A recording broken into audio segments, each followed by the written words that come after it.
ऐसा नहीं होता। CCPs। अब दिख रहा है सभी को? पहले बताओ फिर आगे लिखूंगा यार। ठीक है। Okay.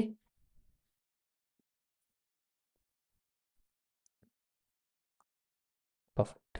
So we are going to learn about CCPs, complex candlestick patterns. Got it? इसका मतलब है देखो, कैंडलस्टिक्स, इसमें सबसे मेन चीज क्या है आपकी? कैंडलस्टिक्स। अब ये कैंडलस्टिक्स कैसे काम करेंगे? कैंडलस्टिक्स कई तरीके की होती हैं, ठीक है, जिसमें से सबसे पहले आपको समझना पड़ेगा कि ये ठीक है, फॉर्मेशन कैसे होती है। अगर आप फॉर्मेशन समझ लोगे देन यू विल लर्न, आप इजीली समझ जाओगे कि यहां पर कौन सी कैंडल बनेगी। ठीक है। अगर आपको ये समझ में आ गया ना कि कैंडल कैसे बनती है, तो आप ये समझ जाओ कि यहां कैंडल कौन सी बनेगी, तो उसकी रूट हमें पढ़नी है। ठीक है, हमें रूट पढ़नी है। जैसे एग्जांपल मैं आपको बताता हूँ ये चीजें क्यों जरूरी है। मैं ये नहीं कह रहा कि चलो यार ये सब चीजें इतना, जैसे मान लो एक पेड़ है, ठीक है, एक पेड़ है, ये जमीन के नीचे है, ये वो हिस्सा है जो दिखता नहीं है, लेकिन इसके बिना इस पेड़ का कुछ नहीं होने वाला। और ये ऊपर की चीजें हैं, ठीक है, ये ऊपर की चीजें हैं जिसमें इसकी पत्तियां वगैरह, ठीक है, ये पूरा सा पेड़ है। मशरूम नहीं है ये, ठीक है, चलो वो भी सेम ही है, होती सब में जड़ें। तो ये क्या है इसकी? रूट्स। रूट्स का क्या हम क्या होता है? रूट्स, और ये इसकी लीव्स हैं, मतलब पत्तियां हैं। ठीक है। अब लीव्स, पत्तियां उतनी ही हरी होंगी, उतना ही ज्यादा अच्छी होंगी जितना रूट्स को न्यूट्रिएंट्स मिलेंगे। या फिर हमें यह पता होगा कि रूट्स पे किस चीज की चीज हमें इस पेड़ की इंफॉर्मेशन के हिसाब से, इस पेड़ की जरूरत के हिसाब से, इस पेड़ की डाइट के हिसाब से हमें इसे वो चीज देनी पड़ेगी अगर हम अपने हिसाब से इसे उगाना चाहते हैं। ठीक है, समझ आया? तो हमें ये पढ़ना पड़ेगा कि इनकी रूट्स किस तरीके की। अगर हमें रूट समझ में आ जाएगी तो पत्तियां अपने आप आ जाएंगी, फल अपने आप आ जाएंगे, तो हमें डायरेक्ट फल पे काम करने की जरूरत नहीं। जैसे होता है ना कि यार हमें तो, मुझे तो हरा है, ग्रीन एप्पल चाहिए, नहीं, ग्रीन एप्पल कैसे आएगा? उस पर इंजेक्शन थोड़ी लगाऊंगा ग्रीन एप्पल के लिए। तो मुझे पहले तो वो सेलेक्ट करना पड़ेगा पेड़ जिसके अंदर ग्रीन एप्पल आते हैं, और फिर उसकी स्पीड डिपेंड करेगी उसके अंदर न्यूट्रिएंट्स कितने हैं। जितने अच्छे न्यूट्रिएंट्स होंगे उतने अच्छे उसके फल आएंगे। तो इनडायरेक्ट रिलेशन होता है हर चीज का, हमारे इसमें भी होता है। अगर हमें टीपी तक जाना है तो पहले हमें जड़ें समझनी पड़ेंगी, यानी कि कहां से ट्रेड हमारी एंटर होगी, एंटरिंग पॉइंट हमारी क्या है। हमें अगर जड़ पता लग गई, जड़ का मतलब कैंडलस्टिक पैटर्न, यहां जड़ का मतलब क्या हुआ? Candlestick pattern. तो अगर हमें जड़ पता लग गई, रूट समझ में आ गई कि इसमें क्या है, अगर ये रूट सही है तो फिर हमारी ट्रेड अपना हमारे बिल्कुल हाई तक जाएगी। समझ में आ गया? इसलिए हमें इनको पढ़ना बहुत जरूरी है। Got it? कोई प्रॉब्लम किसी को इसके अंदर? बहुत सिंपल है। अब हमें हर तरीके की रूट पढ़नी है। जमीन से ऊपर आना ही नहीं है, उससे ध्यान ही नहीं देना ऊपर फल क्या लगना है, फल के ऊपर जाना ही नहीं है आपको। ठीक है, फल के ऊपर जाना ही नहीं है। आपको ये देखना है मैं जमीन के नीचे काम करूंगा, अंडरग्राउंड, और रूट्स पे काम करूंगा। अगर मैं रूट्स पे काम करूंगा मेरा पौधा अपने आप बाहर आ जाएगा। जब आपकी रूट्स ही गलत है तो वो पौधा उगेगा कैसे यार? सेम चीज यहाँ है, जब आपकी एंट्री ही गलत है तो ट्रेड वहां से उगेगी कैसे ऊपर की साइड? अब वो बाई साइड में कैसे जाएगी जब आपकी रूट ही गलत है? तो you have to work on the roots.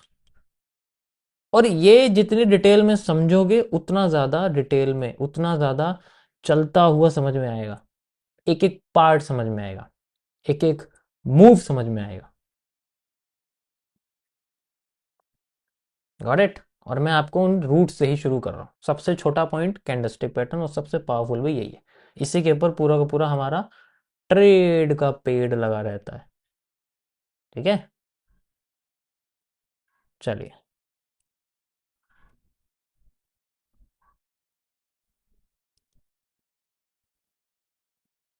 यार बहुत स्लो चल रहा है पता है। लो जी, गायब ही हो गया हमारा। रुको, आ गया आ गया। थोड़ा सा ना वो चल रहा है यहाँ पर, इंटरनेट स्लो है इस वजह से। यही प्रॉब्लम है गाइस, सही बता रहा हूँ मैं। जब आप बहुत ज़्यादा कंफर्ट एरिया में चले जाओ ना, फिर आप डिस्कम्फर्ट में हो तो प्रॉब्लम होती है। अब मेरे वहाँ 2-3 GB स्पीड आती है इंटरनेट, यहाँ 200 MB मेरा लैपटॉप मर रहा है। कोई बात नहीं। इसको हटा रहा हूँ, आप स्क्रीनशॉट लेना स्ट्रीम बीच में से रोक के, ठीक है, उसमें से आप स्क्रीनशॉट ले लेना। मैंने इसको हटा दिया क्योंकि यार ये पेड़ ना गंदा बना है और मुझे इसका फल अच्छा नहीं लगेगा आता हुआ, इसलिए मैं नया पेड़ बनाऊंगा दूसरा बाद में। ओके, चलिए। तो सीडीपीज में सबसे पहले आपको समझना पड़ेगा कि जैसे नॉर्मल सी कैंडल है, ठीक है, तो वो अपने टाइम के हिसाब से चलती है। देखो, लैंग्वेज है एक तरह की, ये अल्फ़ाबेटिकल लैंग्वेज होती है, जैसे ABCD, वैसे इसमें भी ABCD होती है। तो सबसे पहले हमें सिंपल लैंग्वेज में बात करते हैं उनके बारे में, ठीक है। जैसे एक कैंडल इस तरीके से होती है, नॉर्मल बॉडी उसकी ऐसे होती है, ठीक है। ये एक सबसे ज़्यादा सिंपल कैंडल है, गॉट इट। इसको बोलते हैं हम लोग, अगर ये ग्रीन कलर की है, ठीक है, तो इसे हम लोग मारुबोजू बोलते हैं। नाम मत, मैं नाम नहीं लिखूंगा। नाम क्यों नहीं लिखूंगा? क्योंकि आपको नाम के ऊपर काम नहीं करना, आपको शेप के ऊपर काम करना। ध्यान से सुनो मैंने क्या बोला, मैं अपग्रेड कर रहा हूँ, ठीक है, मैं अपग्रेड कर रहा हूँ, तो इसलिए मैं नाम नहीं बोलूंगा। मैं सिर्फ स्ट्रक्चर, आपको इसमें सिर्फ स्ट्रक्चर याद करने हैं, इसमें सिर्फ शेप याद करनी है। ये सारी की सारी मार्केट शेप बेस्ड एनालिसिस होती है, ये नेम बेस्ड एनालिसिस नहीं होती है।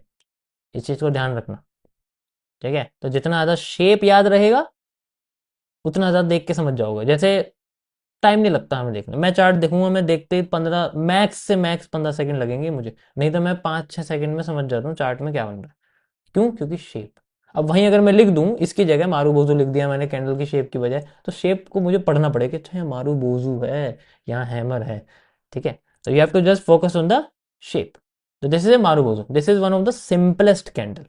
और ये ज्यादातर ट्रेंड को अपनी कलर की डायरेक्शन में लेके जाती है। जैसे अभी ग्रीन है तो ग्रीन साइड में लेके जाएगी, ठीक है। रेड है तो रेड साइड में लेके जाएगी। जैसे ग्रीन है इसी तरीके से रेड होती है, तो उसी डायरेक्शन में लेके जाएगी। अगर मैं इसको रेड बना दूंगा तो अभी क्या हो गया इसको नीचे, ठीक है, ये आपकी रेड हो गई, तो ये रेड साइड में लेके जाएगी, सिंपल।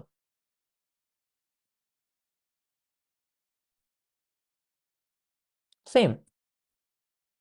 अब इसकी शेप, अब इसकी जो शेप है वो बदलती है टाइम के साथ, वॉल्यूम के साथ, जो मैं आपको आगे जाके पढ़ाऊंगा कि किस तरीके से। अब ये जो आप देख रहे हो कैंडल, ये जो पूरी पूरी भरी हुई है, इसमें ना तो ऊपर की साइड कुछ लाइन है ना नीचे की साइड लाइन है। मैं बहुत बेसिक से बता रहा हूँ कि ना तो इसमें ऊपर लाइन ना नीचे, सिंपल से एक रेक्टेंगुलर कलर का डिब्बा है, ठीक है, रेक्टेंगुलर डिब्बा है।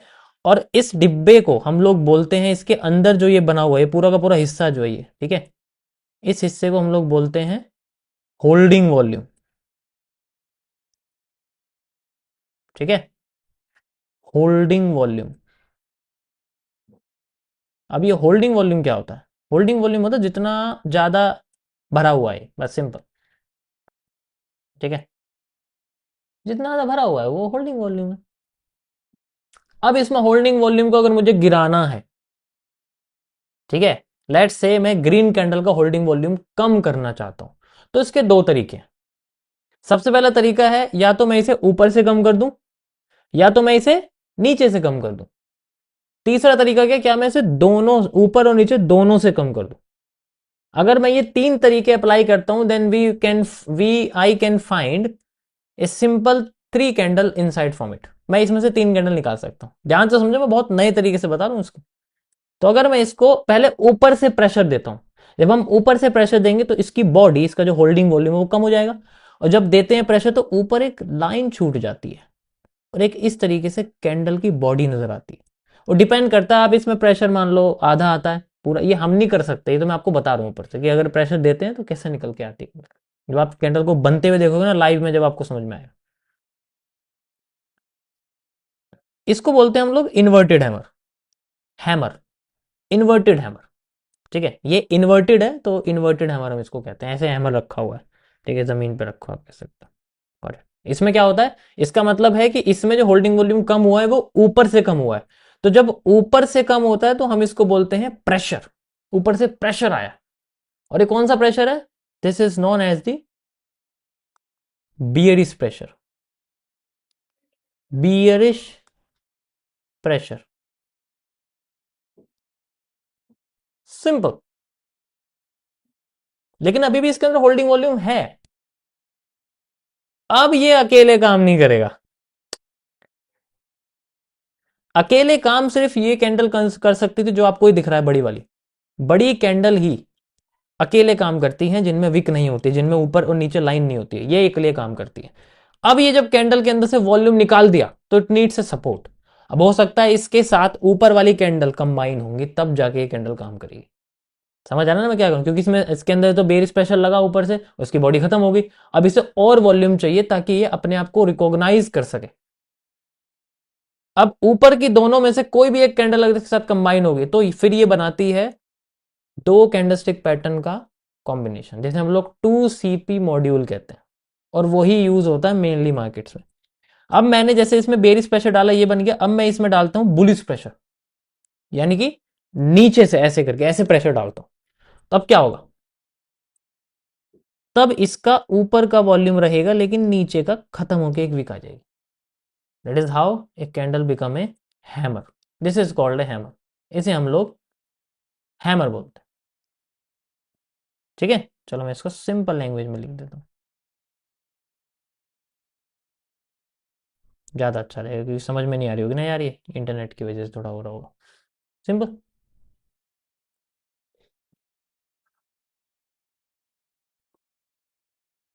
अब भी ये अकेले काम नहीं करेगा। हैमर है तो क्या, ये थोड़ी है ये उठाने लग जाएगा। नीचे से प्रेशर है तो मार्केट ऊपर चली जाएगी, उसमें ऊपर से प्रेशर है तो मार्केट नीचे चले, ऐसा नहीं होता। अगर मैंने इनको बोला कि इनके अंदर से वॉल्यूम निकल गया, एक भी वीक आ गई कैंडल में, तो वो इकलौता काम नहीं करेगी। अब उन दोनों में दोनों कैंडल्स को हमें कंबाइन करना पड़ेगा इसके अंदर। अब सेम चीज अगर मैं बोलूं आपसे कि दोनों साइड से प्रेशर पड़ा है, दोनों साइड से प्रेशर पड़ा हुआ, ठीक है, तो यहां पर हो जाता है आपके पास में बुलिश प्रेशर। भाई जिनको दिखाई नहीं दे रहा उसमें मेरी गलती नहीं है कि आप लोग फोन में देख रहे हो, ठीक है। बड़ी स्क्रीन में देखो, टीवी में देखो या लैपटॉप में देखो, इट्स नॉट माई फॉल्ट। ठीक है, ये बाहर जाके जो है क्रिसमस पे तुम खाना खा रहे हो बड़े महंगे महंगी चीज़ों का, एक थोड़ा इन्वेस्ट कर लिया करो यार। हैं, सही काम पे इन्वेस्ट कर लो। तो अब मैं यहाँ आपसे कहता हूँ कि भाई मैं दोनों साइड से प्रेशर देना, तो ऊपर से भी आधा और नीचे से भी आधा, तब जाके एक कैंडल ऐसी बनेगी जिसमें सेंटर में होल्डिंग वॉल्यूम यानी कि बॉडी रहेगी। इसको हम लोग बोलते हैं स्पिनिंग टॉप। ठीक है, इसे हम लोग बोलते हैं स्पिनिंग टॉप। इसका मतलब क्या होता है, ये भी अकेले काम नहीं करेगी। ठीक है, ये भी अकेले काम नहीं करेगी, ये इनके इसको भी इन दोनों में से कोई कैंडल चूज करनी पड़ेगी, then it will become a working state. समझ में आ गया, ये मेथड सही लगा समझने का। सेम चीज आपकी रेड कैंडल के साथ होगी। तो मैं आपको मार्केट का 50% पार्ट समझाऊंगा, और बाकी का 50% पार्ट आप खुद समझ जाओ, क्योंकि वो मिरर होता है, वो मिरर मार्केट होती है। जो कि मैं आपको आगे बताऊँ, मिरर मार्केट वही होती है। आपको भाई एक साइड पढ़ना है, आपको जस्ट 50% पार्ट पढ़ना है मार्केट का, बाकी का एरिया मिरर होता है। चाहे तो आप 50% भी पढ़ सकते हो सिर्फ, चाहे आप देखो मैं एग्जांपल देता हूँ। गोल्ड है, गोल्ड को अगर हम 30 मिनट्स या 4 आवर में खोलो तो बढ़ ही रहा है। तो क्या मुझे सेलिंग की मार्केट को समझने की जरूरत है if I am trading in gold? नहीं ना, तो क्यों पढ़ू मैं सेलिंग की market? I just use 50% of the knowledge and मैं उसको डिमांड के साथ जाऊंगा। मैं बस अप साइड में जाना चाहता हूँ, मैं नीचे नहीं देता ट्रेड, क्योंकि हम दोनों साइड में ट्रेड ले सकते हैं नए लोगों के लिए। कोई प्रॉब्लम किसी को, समझ में आ गया? अब जब मैं इन दोनों कैंडल्स को, इन दोनों में से कोई एक कैंडल चूज करनी पड़ेगी, डिपेंड करता है इनकी लोकेशन के हिसाब से, जो कि मैं आपको आगे बताऊंगा कि लोकेशन कैसे मैटर करेगी। तो पहले शेप होगी, देखो यही है जो है, बस बस इसके अलावा और कुछ देखने की जरूरत नहीं है। ये 5 कैंडल सबसे खतरनाक है, ठीक है। बाकी इनके कलर चेंज होते रहेंगे। शेप, ये मैंने क्या बोला, शेप एनालिसिस होना चाहिए आपका। अब ग्रीन कैंडल हमारी नीचे खुलती है और ऊपर बंद हो जाती है, रेड कैंडल हमारी ऊपर खुलती है और नीचे बंद हो जाती है। तो इसमें इसमें कैंडल यहां से ओपन होगी और यहां क्लोज हो जाएगी, इसमें कैंडल यहां से ओपन होगी और यहां क्लोज हो जाएगी। तो उस हिसाब से आप इसमें बिल्कुल सेम रहेगा, सब कुछ बिल्कुल सेम रहेगा, बस ऊपर की 2 कैंडल। अब मैं कहता हूं मैं इन दोनों कैंडल को कंबाइन कर रहा हूं, इन्वर्टेड हैमर को और इस मारूबोजू को। तो कैसे कैंडल बनेगी, ग्रीन कैंडल बनी, यहां क्लोज हो गई, यहां क्लोज होगी तो नेक्स्ट कैंडल ओपन होगी यहां पर, फिर ये कैंडल बनी, ये क्या बन गया, एक बुलिश पॉजिटिव एनगल्फिंग। हम इसे पॉजिटिव एनगल्फिंग कहते हैं, यानी कि एनगल्फ, जब आपकी पिछली कैंडल के हाई को अगली कैंडल क्रॉस करके बॉडी क्लोज कर देती है, that is called as the engulfing. ठीक है, इसका नाम चेंज कर, वैसे एनगल्फिंग बोलो, ज्यादा सिंपल है, जस्ट से एनगल्फिंग। ये एक एनगल्फिंग, अब ये किस कैंडल से हुआ है उससे कोई फर्क नहीं पड़ता, बुलिश है पॉजिटिव है उससे कोई फर्क नहीं पड़ता, इट जस्ट एनगल्फिंग। सेम चीज आपकी हैमर के साथ, अगर मैं हैमर के साथ आपका रेड कैंडल ऐड कर दूं, मान लो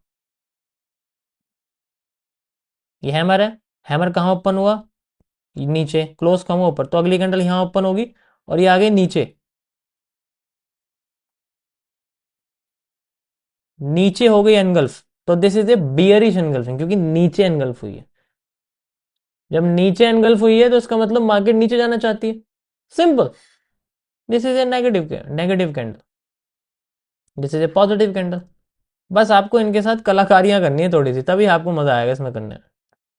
सिंपल से सेटअप से ही, ठीक है। बाद में हम देखेंगे कि इनको कहाँ देखना है, अभी हर जगह नहीं देख सकते ना इनको, इनकी भी देखने की जगह होती है। समझ में आया, सिंपल है पहले से बहुत। सेम चीज स्पिनिंग टॉप के साथ है, आप ऊपर नीचे इनमें कोई भी कैंडल लगा दो, ये उस डायरेक्शन में भागना शुरू करेगी। जितना सिंपल रखोगे उतना सिंपल मजा आएगा। अब इसमें कॉम्प्लेक्स कर दोगे, ये कैंडल कैसे, ये कैंडल, अरे भाई ये सिंपल चीज रखो ना, एनगल्फ हो गई तो ठीक है, एनगल्फ नहीं हुई नीचे है, अब इसमें क्यों हो रहा है, क्या हो रहा है, ऐसा क्यों है, ये सब सवाल मत पूछो। जितना ज्यादा डीप में देखोगे उतना ज्यादा दिमाग ही खराब होगा, जितना कम समझोगे उतना ज्यादा समझ में आएगा। ठीक है, अप्लाई ज्यादा करो, समझो कम। कोई प्रॉब्लम किसी को इसके अंदर, मजा आया। सेम चीज आपकी रेड कैंडल के साथ होती है, जिन्हें आप इजीली ऐसे ही समझ सकते हो, उन्हें मुझे समझाने की कोई जरूरत नहीं। तो this is called 1 CP and this is called 2 CP। 2 CP तक ही सबसे बेस्ट है, 3 कैंडल का कॉम्बिनेशन मत यूज करना, कंफ्यूज हो जाओगे और बेकार भी है। समझ में आ गया, सिंपल, दैट्स इट। ये था गाइस आपका सिंपल सा आज का टॉपिक, कि कैसे हम लोग कैंडलस्टिक पैटर्न को समझते हैं और कैसे अगली कैंडल बनती है। मैं ये नहीं बताऊंगा ये देखो ये विक है, ये जो है यहाँ से बॉडी है, ये यहाँ नीचे आ रही है, ये बॉडी अलग हो गई, नीचे की शेडो है, ऊपर की विक है। अरे नहीं, इसको इसको विक मत बोल देना तुम, जैसे मैं पहले बोलता था, मैं अपना ही मजाक बना रहा हूँ एक तरह से। नीचे की चीज तुम विक, तुम्हें शेडो ही बोलनी है, और अगर ग्रीन कैंडल है, रेड कैंडल, तो ये वीक हो जाएगी। अब ऐसे नहीं, ये सब नहीं करना आप कुछ भी, ठीक है। मैंने क्या बोला, मेकिंग थिंग्स सिंपल, इसका मतलब just use shapes, just use simple shapes.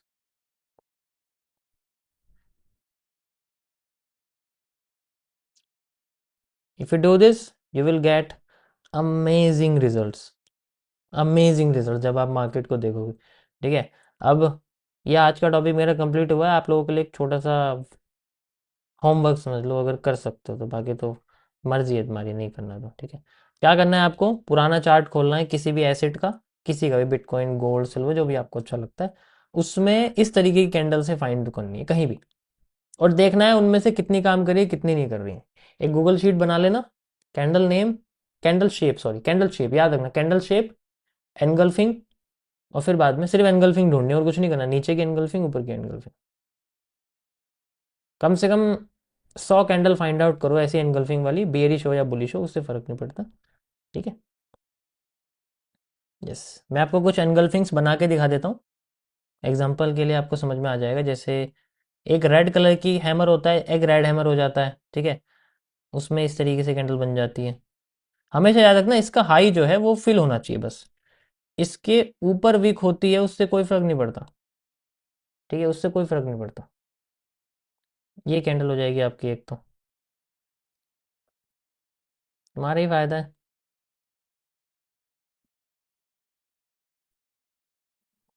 उसके बाद ऐसे ही है, ठीक है, ये बन गई, फिर ऐसे ही है, ये बन गई, यहाँ से, सॉरी इस जगह से, ठीक है, फिर ऐसे हो गई आपकी, सॉरी यहाँ से,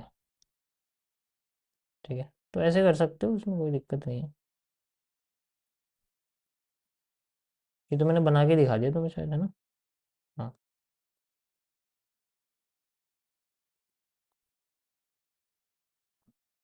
ये देखो, ये ऐसी कैंडल की शेप है। मैंने क्या बोला, नाम वाम याद रखने की कोई ज़रूरत नहीं है यार, कुछ कोई ज़रूरत नहीं नाम वाम याद रखने की आप लोगों को। Nothing, no need. Just remember the shape and make money. ठीक है? ऐसी कुछ कैंडल की शेप देख लेना अपनी साइड से भी। मैंने बस कुछ बेसिक्स बना दिए, वहां से आपको समझ में आ जाएगा। लगभग सारी चीज़ सेम ही होती है। Okay.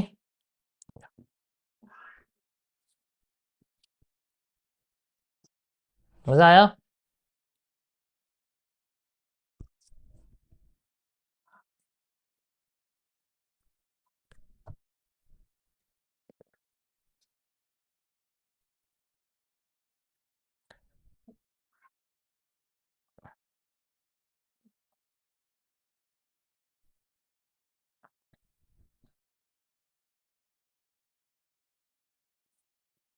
Thank you so much guys for joining the stream. I hope आप लोगों को आज का टॉपिक समझ में आया होगा। मैंने पूरी कोशिश करी है आपको कैंडल्स को एक अलग वे में समझाने की। देखो, इसमें मेरा टाइम जाता है, मैं पहले बता दूं। ये सब चीज़ें मेरे पास 3 तरीके और हैं सीसीपीज़ को समझाने के। पहला तरीका मैं ऑलरेडी पिछले साल की एमएमसी में समझा चुका हूँ। इस साल के एमएमसी में मैंने नए तरीके से समझाया, हर चीज़ मैं नए तरीके से बताऊँगा। और मेरी इसमें रिसर्च लगती है, टाइम लगता है, एफर्ट लगता है। बट मैं वही है कि मेरा जो लगता है मैं सामने आपको बता देता हूँ, इससे मेरा ही फ़ायदा है। ठीक है? मेरा क्या फ़ायदा, मेरे खुद के चार्ट पे अच्छा रिजल्ट आएगा जब मैं आपको समझाऊंगा अच्छे से। ठीक है? तो इसमें मेरा कुछ है नहीं ऐसा। आप लाइव स्ट्रीम पे इजीली देख सकते हो, इट्स टोटली फ्री। ठीक है? कॉपीड जगह पे मत देखो, यहाँ आराम से लाइव स्ट्रीम पे देखो, नो ऐड नथिंग। ठीक है? यस।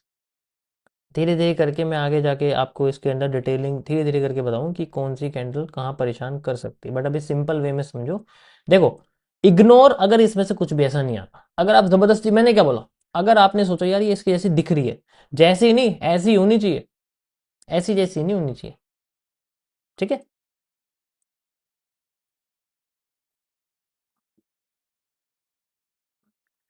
थैंक यू गाइस, चलिए आज के लिए इतना ही।